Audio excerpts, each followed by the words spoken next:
एक समय की बात है।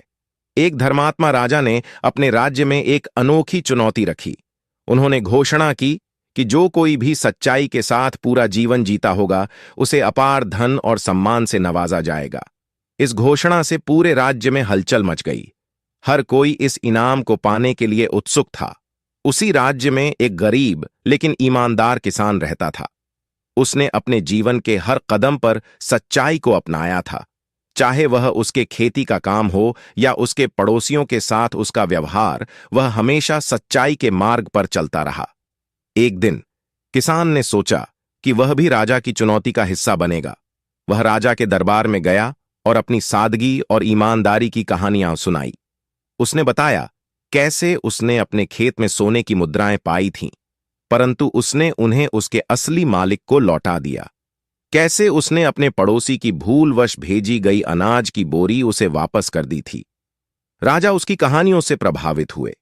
उन्होंने महसूस किया कि किसान ने न केवल शब्दों में बल्कि कर्मों में भी सच्चाई को अपनाया था। राजा ने उसे इनाम के रूप में सोने के सिक्के, नई भूमि और राज्य में सम्मानित स्थान दिया और आश्वासन दिया कि उसकी सच्चाई और ईमानदारी का राज्य भर में गुणगान किया जाएगा। इस घटना से प्रेरित होकर अन्य लोगों ने भी सच्चाई के मार्ग को अपनाने का संकल्प लिया।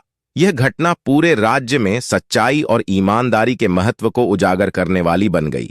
लोगों ने समझा कि भले ही सच्चाई का मार्ग कठिन हो, परंतु उसके परिणाम हमेशा शुभ और संतोषजनक होते हैं। नैतिक शिक्षा सच्चाई हमेशा जीतती है।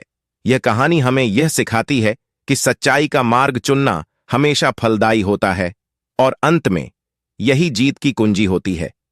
एक समय की बात है, एक धर्मात्मा राजा ने अपने राज्य में एक अनोखी चुनौती रखी। उन्होंने घोषणा की कि जो कोई भी सच्चाई के साथ पूरा जीवन जीता होगा, उसे अपार धन और सम्मान से नवाजा जाएगा। इस घोषणा से पूरे राज्य में हलचल मच गई। हर कोई इस इनाम को पाने के लिए उत्सुक था। उसी राज्य में एक गरीब लेकिन ईमानदार किसान रहता था। उसने अपने जीवन के हर कदम पर सच्चाई को अपनाया था। चाहे वह उसके खेती का काम हो या उसके पड़ोसियों के साथ उसका व्यवहार, वह हमेशा सच्चाई के मार्ग पर चलता रहा। एक दिन किसान ने सोचा कि वह भी राजा की चुनौती का हिस्सा बनेगा। वह राजा के दरबार में गया और अपनी सादगी और ईमानदारी की कहानियां सुनाई। उसने बताया कैसे उसने अपने खेत में सोने की मुद्राएं पाई थीं, परंतु उसने उन्हें उसके असली मालिक को लौटा दिया। कैसे उसने अपने पड़ोसी की भूलवश भेजी गई अनाज की बोरी उसे वापस कर दी थी। राजा उसकी कहानियों से प्रभावित हुए। उन्होंने महसूस किया कि किसान ने न केवल शब्दों में बल्कि कर्मों में भी सच्चाई को अपनाया था। राजा ने उसे इनाम के रूप में सोने के सिक्के, नई भूमि और राज्य में सम्मानित स्थान दिया और आश्वासन दिया कि उसकी सच्चाई और ईमानदारी का राज्य भर में गुणगान किया जाएगा। इस घटना से प्रेरित होकर अन्य लोगों ने भी सच्चाई के मार्ग को अपनाने का संकल्प लिया। यह घटना पूरे राज्य में सच्चाई और ईमानदारी के महत्व को उजागर करने वाली बन गई। लोगों ने समझा कि भले ही सच्चाई का मार्ग कठिन हो, परंतु उसके परिणाम हमेशा शुभ और संतोषजनक होते हैं।